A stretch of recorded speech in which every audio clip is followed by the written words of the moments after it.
সবচেয়ে বড় যে ইম্পর্টেন্ট দুইটা পয়েন্ট, একজন মানুষের কোনো কিছুই ভালো লাগে না, মানে কোনো কিছুই ভালো লাগে না। মানসিক রোগের সাথে সম্পর্ক, মানে সুইসাইডের সম্পর্ক দেখা যায় 90% ক্ষেত্রেই কোনো না কোনো মানসিক রোগ বা মানসিক সমস্যার সাথে সম্পর্কযুক্ত।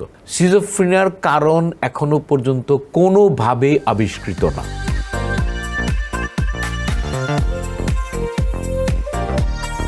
প্রিয় দর্শক, আমন্ত্রণ জানিয়ে শুরু করছি কালবেলার নিয়মিত স্বাস্থ্য বিষয়ক অনুষ্ঠান বায়োফার্মা প্রেজেন্টস স্বাস্থ্যবেলায়। সাথে আছি আমি তৌহিদুল ইসলাম তারেক।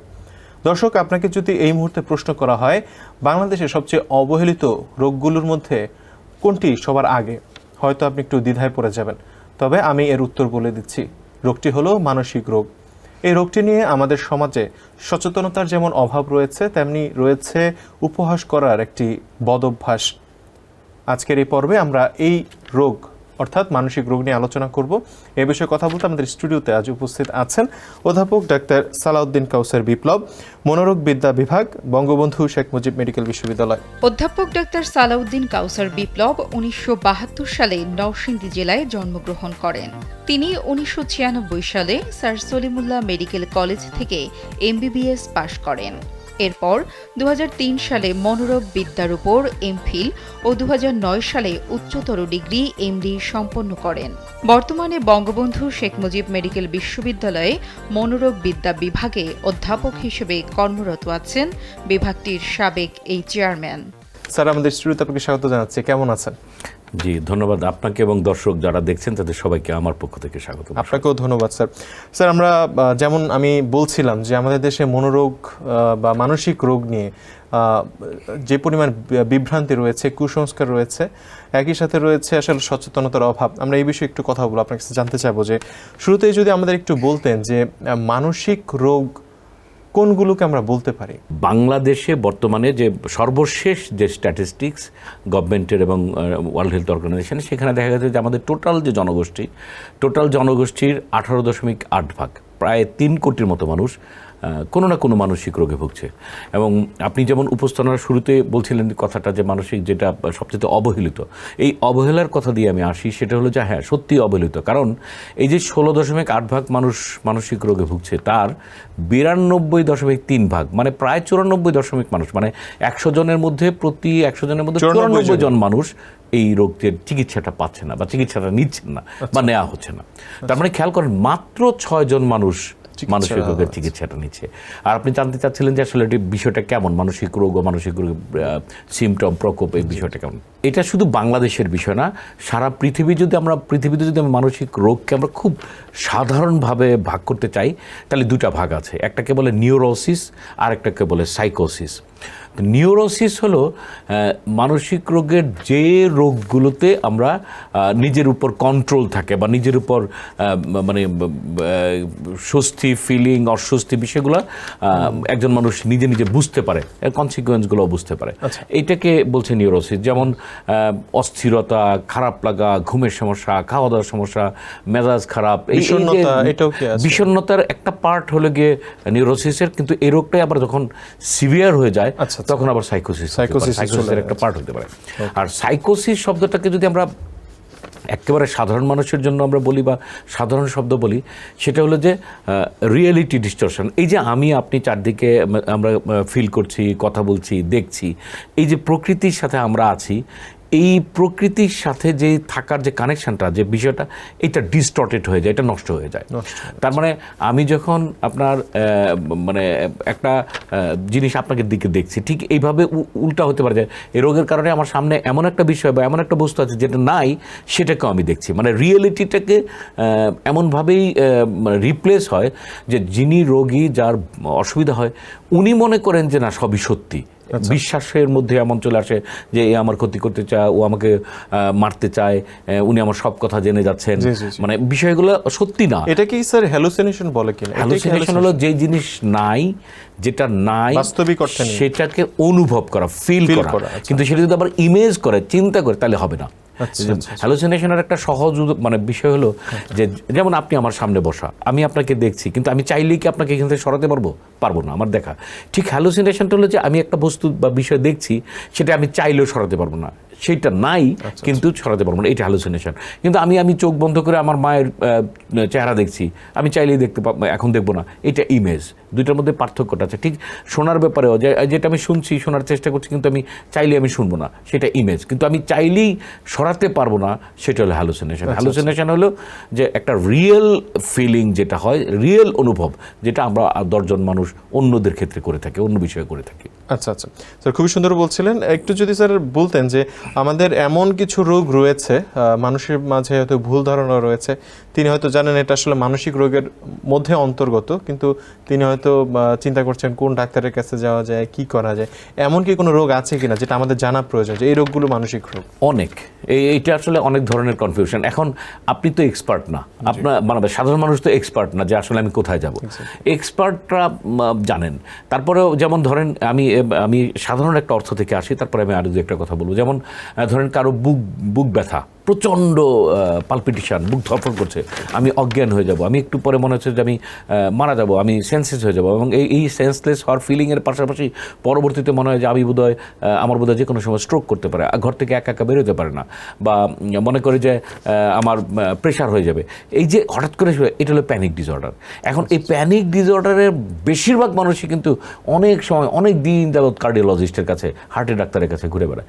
এখন আমাদের দেশে সবাই না, অনেক কার্ডিওলজিস্ট মানে হয় এইটা একটা এক্সট্রিম পর্যায় পর্যন্ত নিয়ে যায়, কন্টিনিউ করে, অনেক সময় বলেন না। আবার অনেক সময় যখন বলেন, এইভাবে বলেন যে তোমার কোনো রোগ নাই। তো তোমার কোনো রোগ নাই বললে তো মানুষ আসলে কনফিউজ হলো, আসলে বুঝতে পারলো না। এটা অনেকেই করেন। আবার অনেকেই বলেন যে তাইলে কিন্তু তোমার মানে এমনভাবেই কথাটা আছে যে তাহলে কিন্তু তোমার মানসিক রোগ, মানে মানসিক রোগটা যেন অ্যাকসেপ্টেবল না, এরকম একটা প্রেজেন্টেশন হয়। সুতরাং এই দুইটাই কিন্তু মানুষের জন্য কম, মানে সাধারণ মানুষের বোঝার সমস্যা।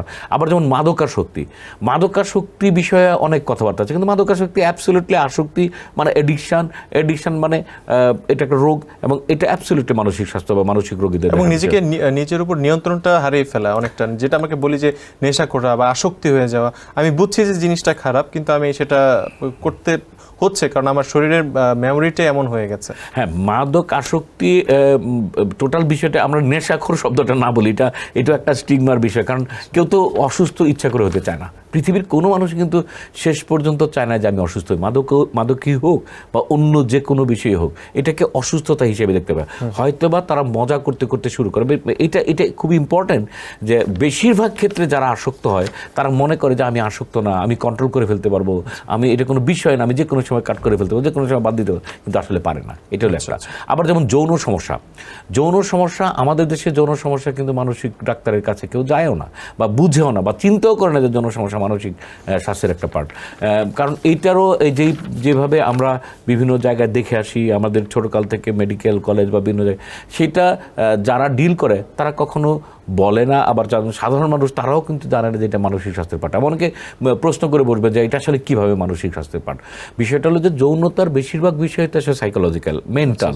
ঠিক মানে আমি যদি এই জিনিসটাকে ভালো লাগার বিষয় দিয়ে চিন্তা করি, তাহলে ভালো লাগার শব্দটাও তো মানসিক স্বাস্থ্যের সাথে সম্পর্কযুক্ত।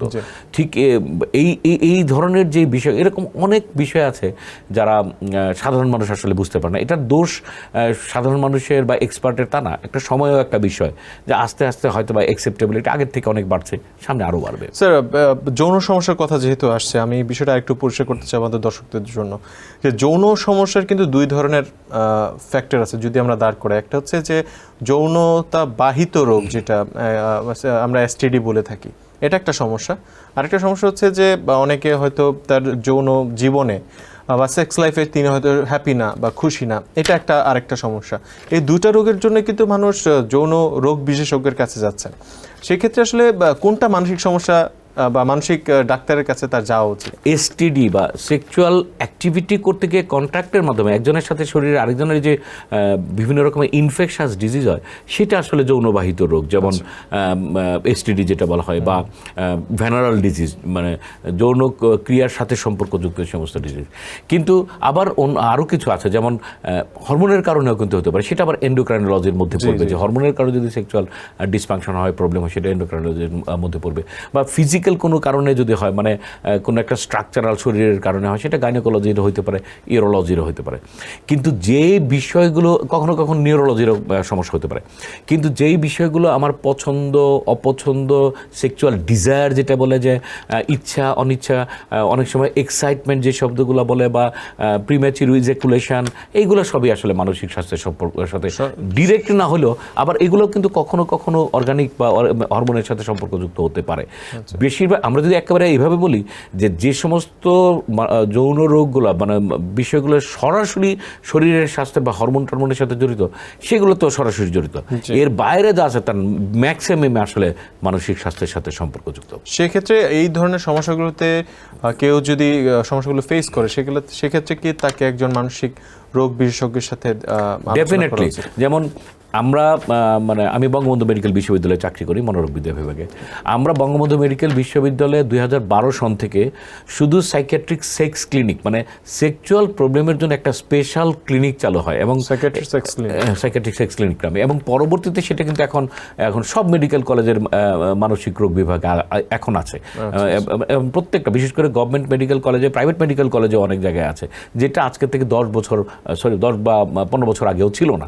এখন কিন্তু মোটামুটি সব জায়গায় এটা স্টাবলিশড, যে এবং মেডিকেল কলেজগুলোর বিভিন্ন অন্য মেডিকেল কলেজ বা অন্যান্য ডাক্তারদের মধ্যেও কিন্তু এই সচেতনতা বা এই বিষয়টা ছিল না। এখন কিন্তু সবাই জানে এবং সবাই প্রচুর পরিমাণে পেশেন্ট সেখানে রেফার করে। স্যার, আমাদের মধ্যে অনেক সময় বিষণ্ণতা কাজ করে, আমরা ডিপ্রেশনে থাকি মানুষ হিসেবে, এই বিষয়গুলো থাকে সব সময়।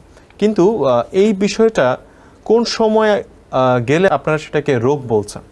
এটা অত্যন্ত মানে অত্যন্ত দরকারি এবং প্রয়োজনীয় প্রশ্ন। কেন বলছি এই দরকারি প্রয়োজনীয় প্রশ্ন? আজকে থেকে 20 বছর আগে আমাদের মানসিক স্বাস্থ্য বিষয়ক সচেতনতার জন্য বেশিরভাগ ক্ষেত্রে কাজ করতে হয়তো কবিরাজ বা ট্র্যাডিশনাল হিলার বা যারা ওইভাবে ঝাড়ফুঁক করতো, এদের এগেনস্টে বলা যাবে না, মানে ওই বিষয়টার সচেতনতা। কিন্তু আজকাল হয়ে গেছে অতি সচেতনার জন্য যেটা হয়েছে যে বিষণ্ণতা কিন্তু সবসময় রোগ না। এখন সামান্য একটা শব্দ নিয়ে আমরা চলে যাচ্ছি বিভিন্ন রকমের ট্রিটমেন্টের মধ্যে। কেউ আবার 3টা প্রসেসে, 4টা প্রসেসে, 5টা প্রসেসে সেটা ঠিক করে দিতেছে। কেউ, আমি কয়েকদিন আগে একটা ভিডিও দেখছিলাম, একজন বলছিলেন যে 98.4% মানুষজনকে তারা ঠিক করে ফেলে, কিন্তু পরবর্তীতে আমি ভিডিওটা কন্টিনিউ করতে গিয়ে দেখলাম যে কেমনে ঠিক করে, কোথায় ঠিক করে, কে ঠিক করে, এরকম কিছুই নাই। সুতরাং এই কালেকটিভ ডিজিটালাইজেশন অথবা এই সোশ্যাল মিডিয়ার সময়ে এখানে আছে আমরা প্রচণ্ড পরিমাণের কনফিউজ যে আসলে কার ট্রিটমেন্ট দরকার না, কোনটা রোগের পার্ট না। আমি এখানে ছোট্ট করে বলতে চাই, বিষণ্ণতা শব্দটা আপনার 10টা টাকা হারায় গেল, আপনার 10টা টাকা নষ্ট হলো, কোনো কারণে আপনার এমন একটা কিছু হলো যেখানে মন খারাপ, সেটা কিন্তু স্বাভাবিক, এটাও বিষণ্ণ। এইটা বাংলা একটা বিষণ্ণতা শব্দ, ইংরেজিতে এটা স্যাডনেস বলে বা দুঃখ বোধ। তো এইটা কিন্তু আপনার 1 ঘন্টা 2 ঘন্টা 3 ঘন্টা পরে চলে যাবে। এমন আপনার খুব কাছের একজন মানুষ মারা গেল, আপনার সেটাও কিন্তু, এটাকে গ্রিফ রিয়াকশন অথবা বেরিভমেন্ট বলে, সেটা কিন্তু 2 দিন 3 দিন পরে ঠিক হয়ে যাবে। এরকম অনেক বিষয় আছে যে মন খারাপের বিষয়, কিন্তু মন খারাপ হওয়া বিষণ্ণতা মানেই রোগ না। বিষণ্ণতার এই মানে বোঝার জন্য যে ডায়াগনোসিসের বিষয়টা ক্ষেত্রে আমরা অনেক সময় কনফিউজ হয়ে পড়ি, যেখানে দেখা যায় যে কমপক্ষে একজন মানুষকে 2 সপ্তাহ যাবৎ এই সিমটমটা চলতে হবে। এখানে একটা বিষয় দর্শকদের জন্য বলছি বা আবার একটু বোঝার জন্য বলছি, 2টা জিনিস মনে রাখতে হবে। বিষণ্ণতার অ্যাসোসিয়েটেড অনেকগুলো ফিচার থাকে, যেমন ধরেন কারো ক্ষুধা মন্দা হয়, মানে খাইতে ইচ্ছা হয় না, আবার কারো খাবার বেড়ে যায়, কারো ঘুম নষ্ট হয়, কারো ঘুম বেড়ে যায়, টায়ার্ডনেস লাগে, উইকনেস লাগে, সুইসাইডাল আইডিয়া আসে বা ভাল লাগে না।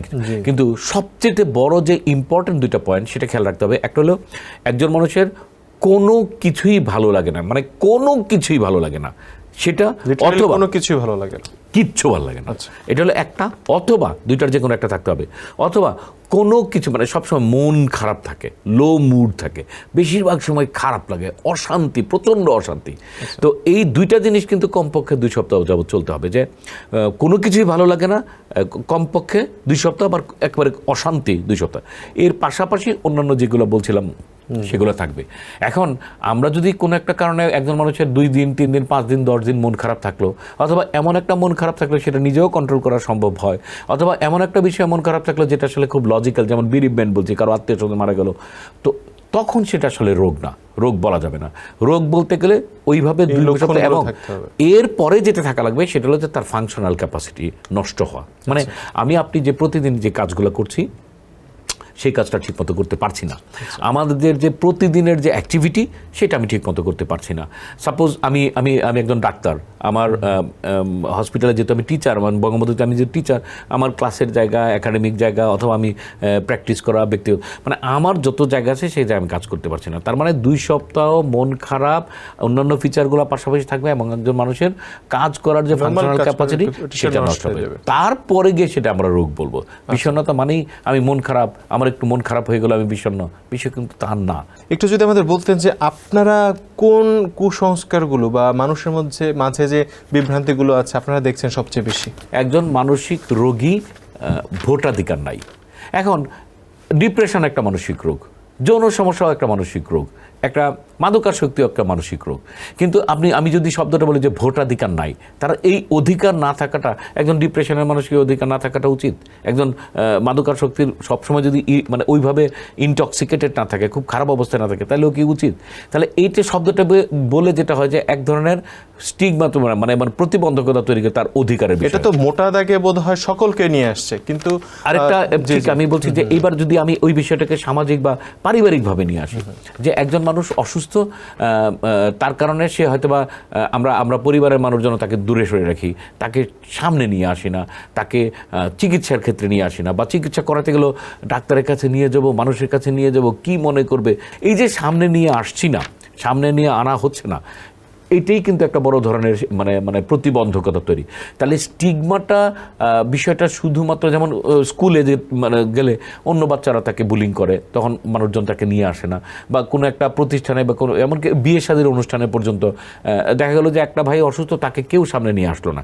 এবং এই যে তার যে অধিকার, তার দৈনন্দিন জীবনের যে বিভিন্ন রকমের পাওয়া, সেটা নষ্ট হয়। এবং তার জন্য সবচেয়ে বড় যে নষ্ট হয় সেটা হলো চিকিৎসা। তারা চিকিৎসায় পর্যন্ত আসে না, প্রকাশ করতে চায় না, বলতে চায় না যে আমার ভাই মাদকাসক্তি, আমার ছেলে কেউ একজন হয়তো বা মানসিক সিজোফ্রেনিয়াতে ভুগতেছে, বা আমার কেউ একজন ডিপ্রেশন বা সুইসাইড, এই বিষয়গুলো এখনও প্রকাশিত না বা মানুষের কাছে এখনও গ্রহণযোগ্য না। তো এই যে গ্রহণযোগ্যতাটা যদি চলে আসে, তাহলে কিন্তু এই চিকিৎসার পার্ট বা চিকিৎসা নিয়ে ভালো থাকার বিষয়টা কিন্তু আরও অনেকখানি।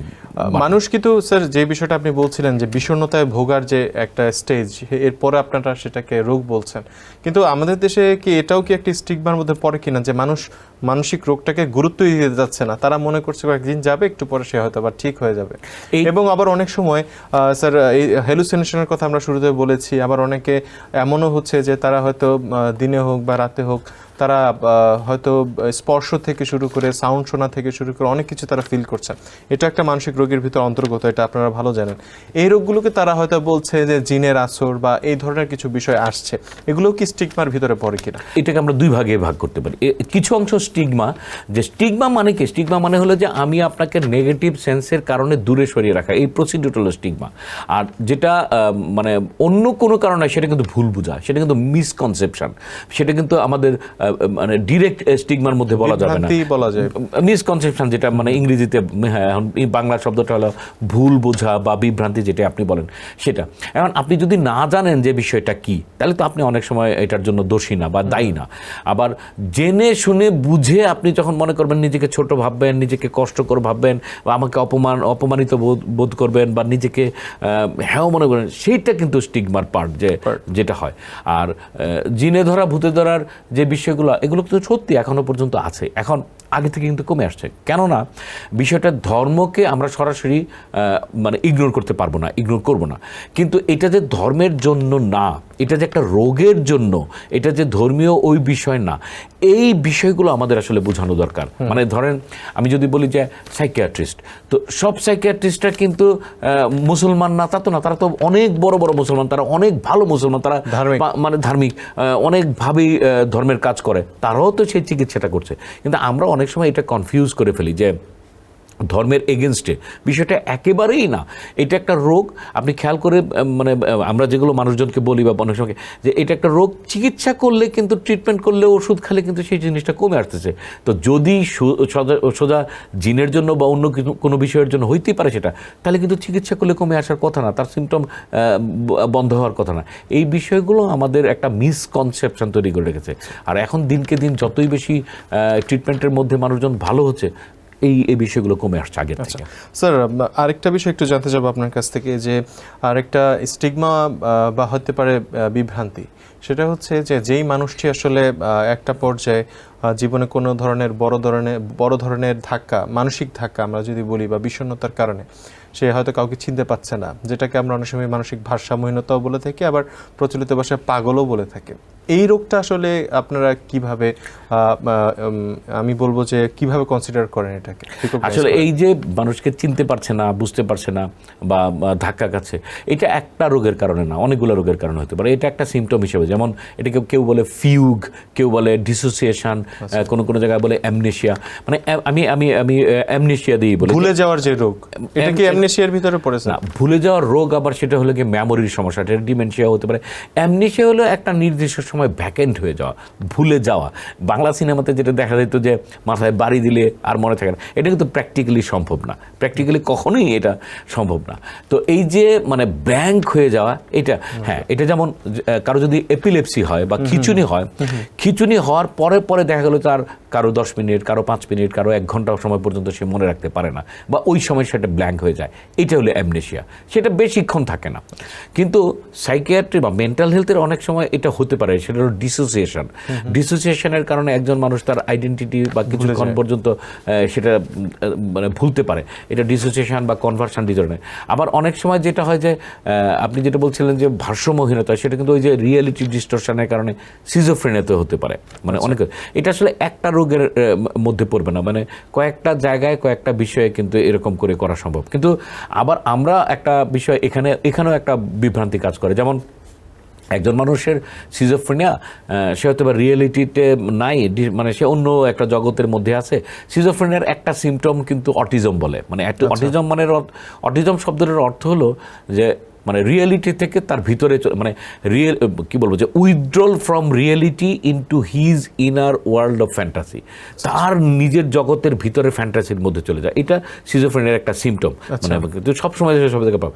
তার মানে একজন মানুষ সে রিয়েলিটি থেকে উজ্জ্বল হয়ে তার ভিতরে সে হাঁটতেছে, ঘুরতেছে নিজের মতো করে, একেবারে ভ্যাকেন্ট।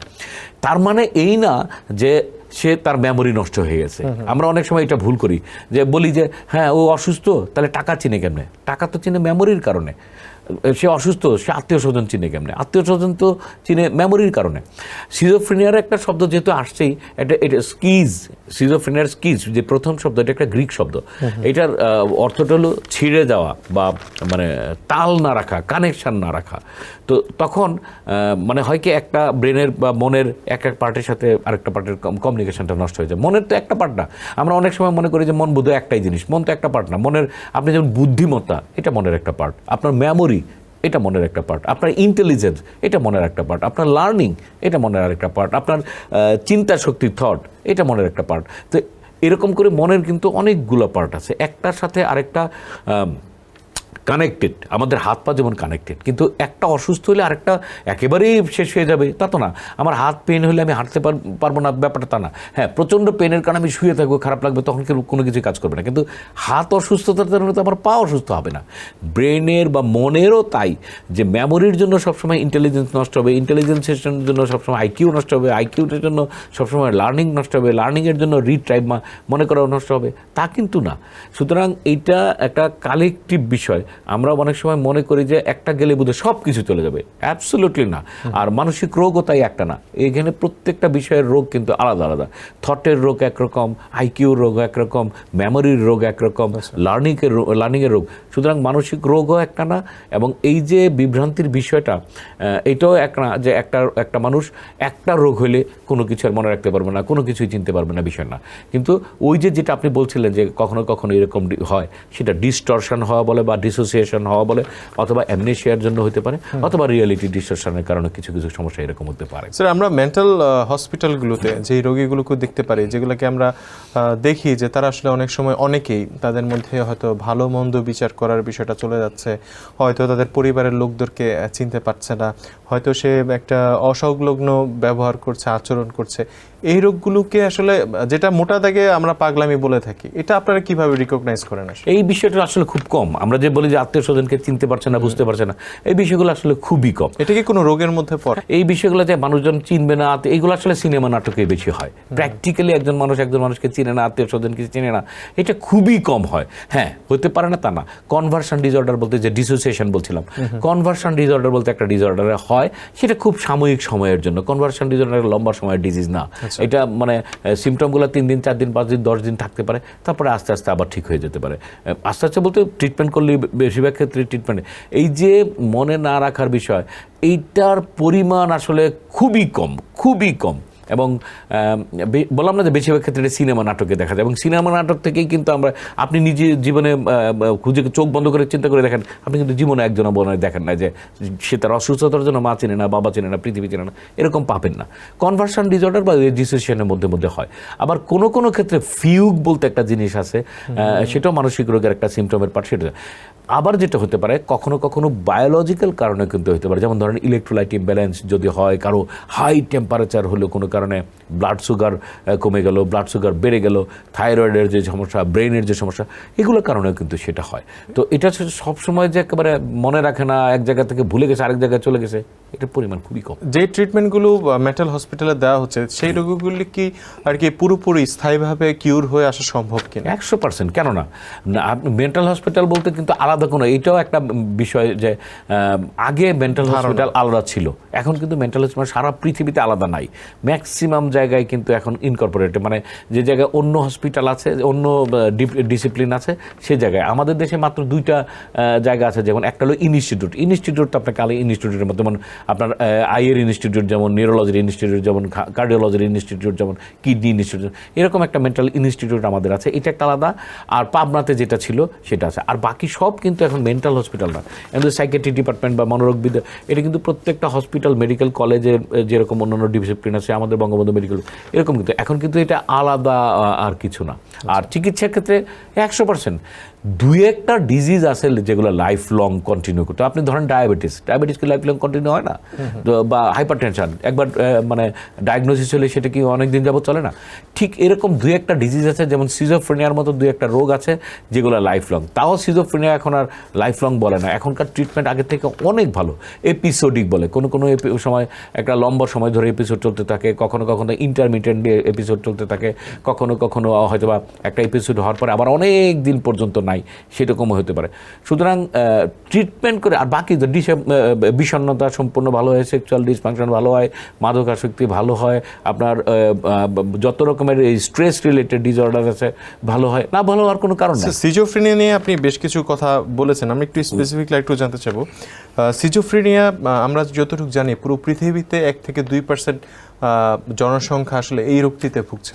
সিজোফ্রেনিয়ার আসলে মূল সমস্যাটা কি বা লক্ষণটা কি? সিজোফ্রেনিয়ার বিষয়টা হলো যে একজন মানুষ 2টা বিষয় নিয়ে, মানে 2টা বিষয় দিয়ে, আমাদের অনেকগুলো বিষয় আছে, তার মধ্যে 2টা বিষয় মনে রাখার মতো। একটা হলো যে ডিলিউশন বলে, ডিলিউশন মানে বিশ্বাস, একটা ভ্রান্ত বিশ্বাস। উনি মনে করবেন যে এই বিশ্বাসটা আমি করতেছি সেটা ঠিক। আরেকটা হলো যেটা হ্যালুসিনেশন বলতে যে চারদিকে কেউ নাই দেখছে, কেউ নাই কথা বলছে, কথাটা শুনছে, অথবা শরীরের টাচ, কেউ নাই কিন্তু টাচ করার মতো বলে, মানে আমাদের বলছে যে আমাকে স্পর্শ করেছে, মানে আমাদের পঞ্চ ইন্দ্রিয়, যে ইন্দ্রিয়গুলো আছে, সেই ইন্দ্রিয়গুলোতে রিয়েল লাইফের যে মানে ফিলিং, সেই ফিলিংটা সে পাবে, যদিও আমরা জানি এটা সত্যি না, বা অন্য মানুষজন জানবে সত্যি না, কিন্তু উনি নিজে মনে করবে এটি সত্যি। এটা হলো একটা সিমটম। আরেকটা, উনি যার জন্য একা একা কথা বলে, একা একা হাসে, মনে হয় কারোর সাথে কথা বলতেছে। আবার সন্দেহ করা যে উনি আমাকে ক্ষতি করতে চায়, উনি আমাকে মারতে চায়, উনি আমার কথা জেনে যায়। অনেক সময় সিজোফ্রেনিয়া রোগীরা মানে ডিরেল হয়ে যায়, এটা একটা কারণে। যে যেমন একটা আইনই আছে ম্যাকনটনস রুলস, সেটা এক লোক সেটা উনি মনে করতেন যে ইংল্যান্ডের জার ওনাকে মানে মারতে পারে, সেই জন্য উনি ওই জায়গা ছেড়ে এক জঙ্গলে চলে যায়। তো অনেক বছর পরে যখন জঙ্গলে ওই জার যখন মিটিং করতে যায়, উনি মনে করছে আমাকে মারতে আসে এবং সেখানে কিন্তু গুলি করে দেয়। পরবর্তীতে দেখা যায় যে ওনার একটা ডিলিউশন আছে এবং সেই ডিলিউশনটা মানে হলো গিয়ে উনি ওনাকে মারবে এরকম, এটা একটা ডিলিউশনের কারণে পরবর্তীতে একটা আইনই করা হয় যে ম্যাকনটেন্স রুলস। এটা কিন্তু আমাদের দেশেও বা আমাদের মানে পুরো পৃথিবীতে এই রুলসের একটা পার্ট আছে। তো ডিলিউশন মানে হলো যে আমাদের যেমন অনেক রোগী আছে, আমরা কয়েকদিন আমি কালকের রোগীর কথাই বলি যে একজন রোগী সে কোনোভাবেই ঘরের মধ্যে স্বাভাবিকভাবে থাকে না, একজন ভালো মানুষ, উনি সবসময় খাটের নিচে থাকতে চায়, সব দরজা জানালা বন্ধ করে রাখতে চায়, কারণ তার মাথার মধ্যে মনের মধ্যে আছে যে কেউ না কেউ রাত আসলে অন্ধকারের মধ্যে তাকে মারতে পারবে, মেরে ফেলবে। যার জন্য উনি বেশিরভাগ সময়, অনেক ভালো ফ্যামিলির মানুষ, বেশিরভাগ সময় খাটের নিচে শুয়ে থাকে, খাটের নিচে থাকে ওনাকে যাতে। এই যে বিশ্বাস, এরকম একটা বিশ্বাসকে ভিত্তি করে বিভিন্ন রকমের আচরণ করে। যেমন একজন মনে করতো কোনো একটা অফিসে গেলেই যে একটা বড় কোম্পানি তার পিছনে লাগছে, যার জন্য অনেক বড় ইঞ্জিনিয়ার, উনি চাকরি করতে পারতো না, এই অফিস থেকে আরেক অফিসে, কারণ তার ধারণা ছিল ওই বড় কোম্পানি তার সব জায়গায় ক্ষতি করতে চায়। আবার যেমন ধরুন একজন মানুষ 20 বছর যাবৎ কথা বলছে না, কেন কথা বলছে না, পরে জানা গেল যে উনি যদি কথা বলেন তাহলে ওনার ওয়াইফ মারা যাবে, এটা উনি বিশ্বাস করতেন। এরকম অনেক রকমের বিশ্বাস তার আছে এবং এই বিশ্বাসের উপর ভিত্তি করে অনেক সময় চলে। স্যার আমি আরেকটু সময় নেব আপনার অনুষ্ঠানে। আসলে মানসিক রোগ নিয়ে কথা বলে এমন অনেক সেক্টর আছে যে অনেকক্ষণ কথা বলা যায়, কিন্তু সময় আমাদের একটু সংক্ষিপ্ত। আমি একটু জানার চেষ্টা করবো স্যার, আত্মহত্যার যে বিষয়টা আসছে বর্তমানে, আত্মহত্যার সংখ্যা খুব বেশি বাড়ছে, এইটার পেছনে কি মানসিক রোগের কোনো ভূমিকা আছে কিনা? সত্যিকার অর্থে মানসিক রোগের সাথে সম্পর্ক, মানে সুইসাইডের সম্পর্ক দেখা যায় এভাবে বলা যায় 90% ক্ষেত্রেই কোনো না কোনো মানসিক রোগ বা মানসিক সমস্যার সাথে সম্পর্কযুক্ত। এই জন্য সুইসাইডের ক্ষেত্রে আরেকটা কথা আছে, সেটা হলো যে suicide is only reversible cause of death, মানে যেই মৃত্যুর কারণটা ঠেকানো সম্ভব। তো ধর্মের কথা আমি মানে অন্যভাবে না বলি, যে মৃত্যু ঠেকানো সম্ভব শুনলে অনেক সময় ধর্মের যারা আছে তারা মানে ধর্ম বিষয়টা নিয়ে কনফ্লিক্ট হতে পারে, কিন্তু তা না। যেহেতু এটা চিকিৎসার মাধ্যমে বা আইডেন্টিফিকেশনের মাধ্যমে বা তাকে ওইখান থেকে সরিয়ে আনা সম্ভব হলে সেটা ঠেকানো সম্ভব, এই কারণে এটা বলা। সুইসাইডের যে সমস্ত কারণগুলো হয়, মাদকাসক্তির কারণ হতে পারে, সিজোফ্রেনিয়ার মতো। এই যে সিজোফ্রেনিয়ার অনেক সময় হ্যালুসিনেশনের কারণে দেয়, তুই মরে যা, তোর মরে যাওয়া উচিত, তোর এরকমও কিন্তু শোনায় অনেক সময়। বিষণ্ণতার কারণে যেটা হয় যে ভাল লাগে না, বলছিলাম ভাল লাগে না, কিছুই ভাল লাগে না, মানে তার কোনো কিছুই ভালো লাগে না। এবং একটা পর্যায়ে গিয়ে যেটা হয় যে আমাকে দিয়ে সামনে আর কিছুই হবে না, আমি জীবনে যা করছি সব ভুল করছি, এখন যে আমার এক্সিস্টেন্স সেটাও মিথ্যা, মানে সেটাও একেবারে ঠিক না। তখন সে মনে করে যে এই কষ্ট থেকে বাঁচার জন্য আর তো কোনো উপায় নাই। এবং বিষণ্ণতা এমনই একটা অসুবিধা, কখনো কখনো ভাল লাগানাটা এমন এক পর্যায়ে যায় যে বাঁচার তো কোনো মানেই নাই, কিন্তু আমার সামনে যে সুইসাইড করার জিনিসটা আছে, সাপোজ কোনো একটা ইনস্ট্রুমেন্ট, কোনো একটা কিছু আছে যা দিয়ে আমি সুইসাইড করবো, সেইটা পর্যন্ত আনার অনীহা চলে আসে। যখন ট্রিটমেন্ট করা হয়, যখন একটুখানি ভালো, তখন সে সুইসাইড করে ফেলে। মানে বিষণ্ণতাটা কখনো কখনো এতটা ডেঞ্জারাস হয়ে যেতে পারে। সুতরাং সুইসাইডের বিষয়গুলো যদি আমাদের আত্মীয় স্বজন প্রপারলি বুঝতে পারে এবং মানে তার কাছের মানুষজন যখন বুঝতে পারে, তখনই সেটাকে আইডেন্টিফাই করা উচিত। এটা খুবই জরুরি যে একজন মানুষ কখন সুইসাইডাল বা কখন সুইসাইড করতে যাচ্ছে, কি করলে, এইটা আমাদের প্রত্যেকেরই জানা উচিত, বিশেষ করে স্কুল কলেজ পড়াশোনা থেকে শুরু করে আমাদের ব্যক্তিগত জীবনে। মানে একটা জিনিস মনে রাখা, আমি তো একটা কথা বলতে পারবো না এখন, শুধুমাত্র দুটি জিনিস, যে একজন মানুষ তার যে মানুষটা যেরকম ছিল সেখান থেকে যখন পরিবর্তন হওয়া শুরু করে এবং তার স্বাভাবিক কাজ বিঘ্ন ঘটে, তখনই আসলে তখনই আসলে চিন্তা করা উচিত যে কেন এমন করছে। এমন তাকে একটা নজরে রাখা উচিত, নজরে, এবং প্রয়োজনীয় ট্রিটমেন্টের ব্যবস্থা করা। নজরে মানে আইডেন্টিফাইয়ের পরেই তো আসলে চিকিৎসার বিষয়টা আসে। অনেক রোগী এমন আছেন যারা আসলে সিজোফ্রেনিয়ায় ভুগছেন, কিন্তু ইনিশিয়ালি সেই রোগীদের লক্ষণগুলো কি থাকে? এটা ডিপেন্ড করে। সিজোফ্রেনিয়া অনেক বড় একটা রোগ, অনেক বড়। এটা ডিপেন্ড করে। কেউ হয়তো বা সন্দেহ দিয়ে শুরু করে যে আমাকে রাস্তাঘাটে হাঁটার সময় মনে হয় যে সবাই আমার দিকে তাকায় আছে, সবাই আমার সাথে কথা বলতে চায় বা আমাকে ডিস্টার্ব করতে চায়, আমার ক্ষতি করতে চায়, কেন তাকায় আছে। কেউ হয়তো বা আরো অনেক বড় সিমটম দিয়ে শুরু করে। এটা কি মানুষের, তার আশেপাশের মানুষের কোনো ভুলও কি বিষয়গুলো? না, অ্যাবসলিউটলি না। নিজের চিন্তা থেকেই ডেভেলপ করে। কেন হয় আমরা জানি না। কারণ হলো এইটা একটা মানে দরকারি প্রশ্ন। আমরা অনেক সময় মনে করি যে মার দোষে, বাবার দোষে, মানে এলাকার দোষে, এমনকি বাড়ি পর্যন্ত চেঞ্জ করে ফেলে, এক জায়গা থেকে ভেঙে আরেক জায়গায় নিয়ে যায়, বাতাসের। সিজোফ্রেনিয়ার কারণ এখনো পর্যন্ত কোনোভাবে আবিষ্কৃত না, কোনো কারণে না, এমনকি জেনেটিক কারণ কিনা, যদিও জেনেটিক ইনফ্লুয়েন্স একটা আছে। আমরা দেখি যে পরিবারের মানে সিজোফ্রেনিয়া তাদের পরবর্তীতে জেনারেশনে থাকতে পারে বা কখনো কখনো হয়, এটা দেখি, কিন্তু কোন জিন এটার জন্য দায়ী, কিভাবে দায়ী, এখন কোনো কারণ এখন পর্যন্ত আবিষ্কৃত না। সুতরাং এই কারণের উপর ভিত্তি করে যাতে আমরা কোনো সময় কোনো মানুষকে আরো ক্ষতি না করি, কোনো রকমের ছোট না করি, কোনো রকমের স্টিগমাটাইজ না করি, কোনো রকমের ডিসক্রিমিনেশন। স্যার, আমরা যদি বর্তমান পৃথিবীর দিকে তাকাই, এটা হয়তো বলা যায় যে মানসিক সমস্যা এবং মানসিক রোগে মানুষের রোগীর সংখ্যা খুব বেড়েছে আগে থেকে। এই বিষয়টার কারণ কি? বর্তমান সমাজে এই সমস্যাগুলো বাড়ার কারণ কি আসলে? একটা হতে পারে যে আগে যেভাবে মানসিক রোগ, মানসিক স্বাস্থ্যকে দেখা হতো, এখন আর অনেক বেশি ভালোভাবে দেখা হয়। WHO মানে ওয়ার্ল্ড হেলথ অর্গানাইজেশনও কিন্তু মেন্টাল হেলথ নিয়ে খুব বেশি কাজ আগে করে নাই। যেমন বিশ্ব মানসিক স্বাস্থ্য দিবস শুরুই হলো 1992 সন থেকে, এটা খুব বেশি আগের কথা না। তো বিশ্ব মানসিক স্বাস্থ্য দিবস বা যে দিবসটা দিয়ে সচেতনতা বা যারা শুরু করে, সেটাই হলো গিয়ে মাত্র এই কয়েক বছর হলো। তো সুতরাং অন্য যে সমস্ত ডিজিজ 100 বছর যাবৎ কাজ করছে, 200 বছর যাবৎ কাজ করছে, তারা তো আগায় থাকবে। কিন্তু স্যার, সেই হিসেবে আত্মহত্যার সংখ্যা তো আগে থেকে বেড়েছে, এই ঘটনাগুলো ঘটছে, হাসপাতালে রোগীর সংখ্যা বাড়ছে, যারা সিজোফ্রেনিয়ার সংখ্যা বাড়ছে, এইটার পেছনে কি কোনো কারণ? আমি সেটাই বলছিলাম যে এটা আসলে মানে ঠিক এইভাবে বলা যাবে না, কারণ আজকে থেকে 20 বছর আগে সিজোফ্রেনিয়া রোগীরা যে ছিল না তা তো আমরা বলতে পারবো না, কারণ তখন আসলে ট্রিটমেন্ট আসতো না। তো রাস্তায় ঘুরে বেড়াতো, ওই জিনে ধরা, ভূতে ধরা, পীর ফকির পাগলের কাছে বেশি যেত। তখন তো এত স্ট্যাটিস্টিক ছিল না, তখন এত মানে কি বলবো যে বিভিন্ন রকমের রিসার্চ ছিল না। সুতরাং আগে যে ছিল না সেটা বলা যাবে না। তবে হ্যাঁ, এখনকার সময়ে মানসিক চাপ অথবা মানুষের মধ্যে বিভিন্ন রকমের অস্থিরতা, ডেইলি অ্যাক্টিভিটিসের সাথে বিভিন্ন রকমের মানে পাওয়া না পাওয়ার যে প্রেশার, সেটা আগের থেকে বেশি হওয়ার কারণে, কারণ এখন লাইফ অনেক টাফ। আমি বাংলাদেশের কথাই, ইবনে বতুতার কথা বলতাম যে গোয়াল ভরা গরু, এই কথা, তখন তো মানুষ অনেক রিল্যাক্স ছিল, কিন্তু এখন কিন্তু রিল্যাক্স না, আবার প্রেশার। আবার এই প্রেশার হইলেই যে মানসিক রোগ হবে তাও কিন্তু না।